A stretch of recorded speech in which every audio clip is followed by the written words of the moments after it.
कहीं एक गांव में एक बुजुर्ग आदमी नाम से सैम्यूल रहता था।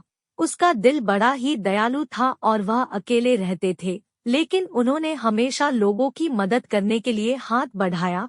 उनकी वृद्धावस्था और संसाधनों की कमी के बावजूद वह अक्सर निकटवर्ती अनाथालय जाकर बच्चों के साथ समय बिताते और उन्हें कहानियां सुनाते थे। एक ठंडी सर्दी की शाम, जब सैम्यूल अनाथालय से लौट रहे थे, उन्होंने सड़क के किनारे एक ठंड में बिजली के कारण कांपते हुए भूखे कुत्ते को पाया। बिना किसी सोच के उन्होंने उस कुत्ते को उठाया और अपने आवास में ले आए।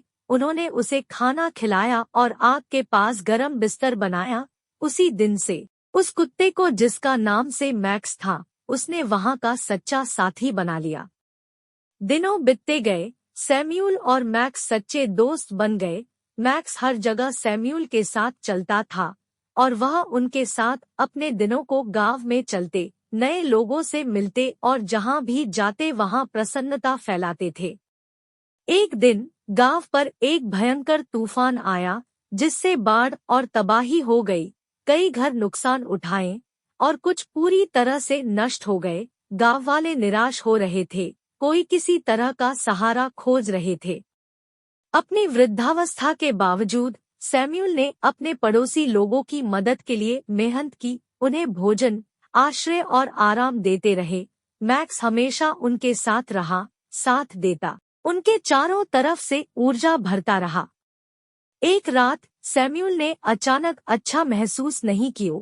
वहने गांव को बचाने के लिए अपनी ऊर्जा लगाते रहे और उनके शरीर में अब तकलीफ देने शुरू हो रही थी। अपनी कमजोरी के बावजूद उन्होंने निरंतर अपने पड़ोसी की जांच की, उन्हें खाना दिया और उनकी साथ प्रदर्शित की। सैम्यूल के स्वास्थ्य की स्थिति खराब हो चुकी थी। गांव वाले उनके चारों ओर एकत्र हो गए, उनकी स्वास्थ्य की सुधार के लिए प्रार्थनाएं कर रहे थे। उस अंदर सैम्यूल 20 नब की ओर देखकर मैक्स का सिर साथ में रखते हुए बोले, तुम एक सच्चा दोस्त रहे मैक्स, मेरा ख्याल रखना। गांव का जैसे ही गांव निश्चित गया, एक विचारशील स्टार आकाश में फूटती रहा और सैम्यूल ने आखिरी बार अपनी आंखें बंद की। अगले दिन सूर्य गांव की ऊपर उग आया और गांव वाले साथ इकट्ठी होकर सैम्यूल को अंत्येष्टि के लिए ले गए। अनाथालय के बच्चे फूल लाए और मैक्स ने अपने दोस्त के काफन पर अपना सिर रख दिया, जैसे वो अपने प्यारे दोस्त का अंतिम अलविदा कहना चाह रहे हों।